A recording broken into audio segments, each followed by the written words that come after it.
त्यांचे सुपुत्र डॉक्टर मनोज डुबरीकर यांनी आम्हा सर्व कार्यकर्त्यांना निवासस्थान ट्रस्टला एक सूचना म्हणून त्यांनी काही पॉइंट्स पाठवलेले आहेत.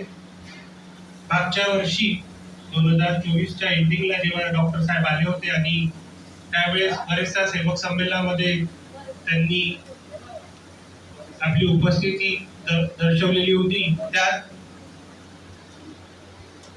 डॉक्टर साहेबांना काही त्रुटी या सेवक संमेलनात आढळून आल्या आणि त्यांना कुठंतरी खंत वाटली की हे जे सेवक संमेलन होत आहे किंवा कार्यक्रम होत आहेत त्यात काहीतरी बदल आणि काहीतरी या मार्गाला गालबोट लागल अशा काही वस्तू त्यांना दिसून आल्या ज्या आपण कार्यकर्ते ऑब्झर्व करत नाही किंवा आपण निदर्शनात येत नाही. तरी मी ते परिपत्रक डॉक्टर मनोज डुबरीकर यांच्या तर्फे आपण सर्वांना वाचून दाखवतो. महात्यागी बाबा जीवदेवजी यांचे सुपुत्र डॉक्टर मनोज डुबरीकर दिनांक 10 जानेवारी ते 7 फेब्रुवारी 2025 या दरम्यान भारतात नागपूर येथे उपस्थित होते. या दरम्यान त्यांनी बऱ्याच ठिकाणी सेवक संमेलनामध्ये उपस्थिती दर्शवली. सदर कार्यक्रमात काही बाबी निदर्शनास आल्या. या मार्गाकडे बघण्याचा लोकांचा दृष्टिकोन वेगळा दिसला. भगवान बाबा हनुमानजी व महात्यागी बाबा जीवदेवजी यांचा अनादर केला जात आहे असे दिसते.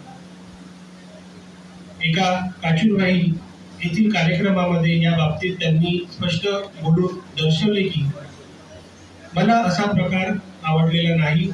त्या अनुषंगाने डॉक्टर मनोज डुबरीकर यांनी दिलेल्या सूचनेनुसार महात्यागी बाबा जीवदेवजी मानव धर्म उन्नयन संस्थान टेमकी नागपूरच्या अंतर्गत वरील प्रकारावर आळा घालण्याचा दृष्टिकोन समोर ठेवून सर्व मार्गदर्शक सेवक बांधव आणि या मार्गातील सर्व कुटुंब प्रमुखांनी खालील प्रमाणे आदेश देण्यात येत आहे तरी त्यांनी त्याचे पालन करावे. नंबर 1, सेवक संमेलनामध्ये भगवंताच्या कार्याची चर्चा बैठकीचे आयोजन करावे. त्यात सांस्कृतिक कार्यक्रम मिसळवू नये. सांस्कृतिक कार्यक्रमाचे वेगळे आयोजन करावे. सांस्कृतिक कार्यक्रमात चर्चा बैठकाच्या आधी किंवा चर्चा बैठक संपल्यानंतर ठेवता येते.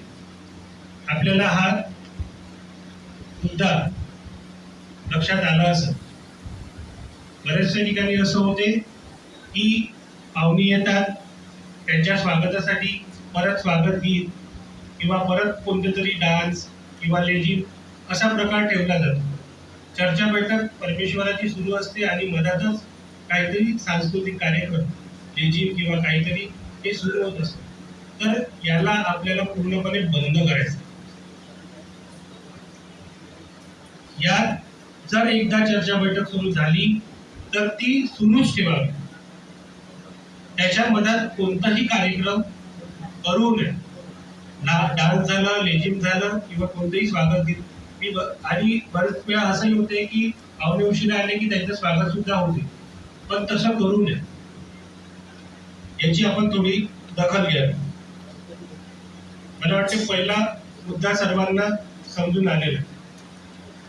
त्यानंतर दुसरा आहे, शोभायात्रा काढताना भगवान बाबा हनुमानजी व महात्यागी बाबा जीवदेवजी यांची घोषणाबाजी, मुखवटे, वेशभूषा, डीजेचा वापर करून नाचगाणं करू नये. शोभायात्रा जयघोष करून काढण्यास हरकत नाही. बाबांनी दारूबंदी केली, व्यसन सोडायला लावले, परिवारामध्ये शांती ठेवायला सांगितले, ही मानव धर्माची व्याख्या सांगितली. आपण शोभायात्रा काढतो तर आपण डीजे लावतो, आपण घोषणाबाजी करतो, बोलतो ना आपण जब तक सूरज चांद रहेगा. तर त्या गोष्टी करू नये. मुखवटे आपण पाहतो ते बरेचसे मुखवटे म्हणजे बाबा हनुमानजीचे मुखवटे म्हणजे हनुमानचे मुखवटे. बाबा हनुमानजीचे नाही म्हणू शकत आपण त्यांना. बाबा हनुमानजी हे आपले एक प्रतीक आहे. हनुमान हा आपला प्रतीक नाही. हे शिकवण महान त्यागी बाबा जुमदेवजी यांनी कित्येक वेळा तरी सर्व कार्यकर्त्यांना सेवकांना सांगण्याचा प्रयत्न केला. आजही डॉक्टर साहेब ते परत सांगण्याचा प्रयत्न करून राहिले की हनुमान आपला प्रतीक नाही, आपले प्रतीक बाबा हनुमानजी आहे. ह्या दोन गोष्टी आपण फरक समजून घ्या. आपण म्हणूया आपण मंदिरात पूजापाठ करायला जातो का हनुमानाची? मग आपण अशा हनुमानाचा मुखवटा काढून आपण पूर्ण त्याची शोभायात्रा काढतो. ही शोधांकिका नाही का? तरी या हनुमानाच्या मुखवटाला किंवा महान त्यागी बाबा जुमदेवजीची कोणी त्यांना टोपी घाला. आता मधातच काहीतरी एक पिक्चर सारखं काहीतरी आलं, एक व्यक्ती बैलबंडीवर बसते, टोपी घालते आणि फिरत राहते. मोठा कार्यकर्ता म्हणजे स्वतःला, ज्यांनी स्वतःला बाबा समजून घेतलं. तर अशी कोणतीही हरकत आपल्या कार्यक्रमात, आपल्या सेवक संमेलनात होऊ नये. बाबांच्या वेशभूषा, मुखवटे, डीजे म्हणजे जे अश्लील गाणे वाजतात ते वाजवू नये. जे पिक्चरचे गाणे वाजतात ते वाजवू नये. आपण वारकरी संप्रदाय बहुतेक लोकांना माहीत असत, त्यामध्ये ते लोक काय गिटारात, ते त्यांच्या तांबोरात, आणि जेव्हा ते देववरून पंढरपूरला जातात तर कशी शोभायात्रा काढतात आपल्या परमेश्वराची. बघितलं तुम्ही कधी? तुम्हाला माहिती असत. ते फक्त तानपुरा आणि ढोलकी आणि हे वजन गाजत करून त्यांच्या आपल्या परमेश्वराची ते लोक शोभायात्रा करतात. अशी शालीन शोभायात्रा आपल्या मानव धर्माची निघायला पाहिजे असं डॉक्टर साहेबांचं म्हणणं आहे आणि हे मला सुद्धा पटते. म्हणून बाबांनी दारूबंदी केली, व्यसन सोडायला सांगितलं, परिवारामध्ये शांती ठेवायला सांगितली. तर हे जर आपण हा तो मुद्दा जर आपण व्यवस्थित अंगीकारला तर मला वाटते की महान त्यागी बाबा जुमदेवजी यांच्या शिकवणीला, बाबांनी स्थापित केलेल्या मानव धर्माला कुठल्याही प्रकारचा गालबोट लागणार नाही. कोणतेही लोक आपल्या मार्गाविषयी वाईट बोलू शकणार. तरी हा दुसरा सुद्धा मुद्दा इथं मांडला आम्ही, तर तुम्ही याची सुद्धा नोंद घेऊन घ्या.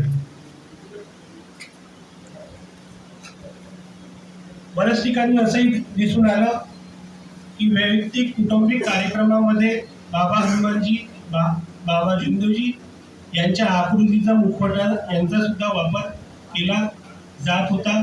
ते सुद्धा बंद करावं.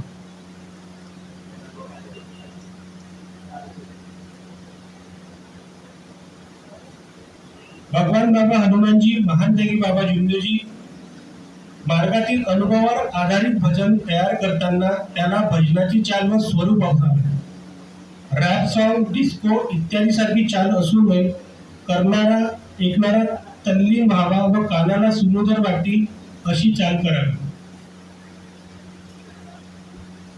आपण आता बघतो की बरेच भजन जे म्हणतात आहे तर हे एखाद्या गाण्यावर असू शकते, पण ते सुमधुर वाटलं पाहिजे. आता ते अश्लील गाण्यावर सारखं तुम्ही काहीतरी बाबांचं आणि महान त्यागी बाबा जुमदेवजीचं नाव घेता, ते बरोबर नाही. तर यामध्ये सुधारणा झाली पाहिजे. या महान त्यागी बाबा जुमदेवजी आणि बाबा हनुमानजी यांचे जे शब्द आहेत, यांचे जे भजन आहे, हे कानाला सुमधुर वाटले पाहिजे, ऐकणाऱ्याला चांगलं वाटले पाहिजे. त्याचप्रमाणे मार्गाच्या बाहेर असणाऱ्या सेवक, मार्गाच्या बाहेर असणारे जे अनेकवाले असतात त्यांना पण चांगले वाटले पाहिजे, जेणेकरून या मार्गाचा प्रचार होईल.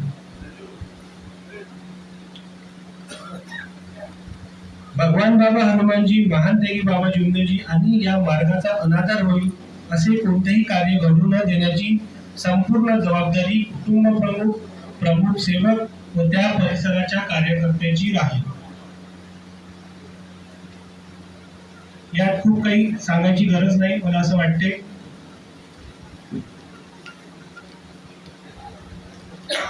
गाव पातळीवर तालुका कार्यकर्त्यांच्या हाताखालची सर्व सेवकांच्या उच्च शिक्षित मुला मुलींचे गट तयार करावं. आपल्या सेवकांच्या मुला मुलींमध्ये भगवंत कार्याविषयी जागरूकता निर्माण करावी. तसेच शिक्षणाविषयी जागरूकता निर्माण करावी, ज्यामुळे सेवकांची मुले मुली उच्च पदावर नोकरीवर बाहेर असताना त्यांना येणाऱ्या अडचणीवर मात करण्यास ते सक्षम असतील.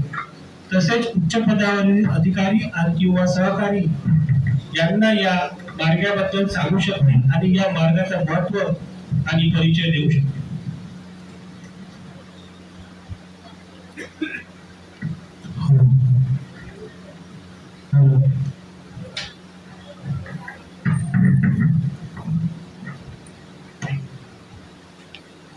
सहावा जो डॉक्टर साहेबांनी मुद्दा सांगितला आहे की गाव पातळीवर तालुका कार्यालयाच्या हाताखाली सर्व सेवक उच्च शिक्षित मुला-मुलींचे गट तयार करावे. जेही तुमच्या गावात, तालुक्यात किंवा गावात जे तरुण मुलं असतात, जे शिक्षण घेत असतात किंवा शिक्षण घेऊन झालेले आहे, अशा लोकांचा आपल्याला गट बनवणे खूप गरजेचं आहे. गट का बरं बनवायचा आहे? कारण की बाहेर जेव्हा आपल्या मार्गाची काही प्रचिती सांगायची असते तर ते मुलं मुली आपल्या मार्गाबद्दल व्यवस्थितपणे काही सांगू शकत नाही, असं डॉक्टर साहेबांच्या निदर्शनात आलं. आपल्या सेवकांच्या मुला-मुलींमध्ये परमेश्वरामधील किंवा भगवंताच्या कार्याविषयी जागरूकता निर्माण करणे खूप गरजेचं आहे. आज बरेचसे कार्यकर्ता किंवा सेवक कांचे मुला-मुली असतात, त्यांना परमेश्वराबद्दल ही ओढ तेवढी दिसून येत नाही, असं डॉक्टर साहेबांच्या निदर्शनात आलं. तरी ती जबाबदारी हे त्यांच्या कार्यकर्त्याची, त्यांच्या कुटुंब प्रमुखाची राहील, अशी सूचना डॉक्टर साहेबांनी दिलेली आहे. हा सहावा मुद्दा सुद्धा आपल्या लक्षात आला असेल अशी मी आशा करतो. त्यानंतर वरील आदेशाचे सर्व सेवक बांधव, सेविका, मुख्य सेवक, कार्यकर्ता यांनी पालन करावे. वरील आदेशाचे उल्लंघन किंवा पालन केले जात नाही असं निदर्शनास आल्यास महानतेगी बाबा जुमदेवजी मानव धर्म प्रोत्साहन संस्था टेकी नागपूर येथील चायचे कार्य बंद करण्यात येईल, याची दखल घ्यावी.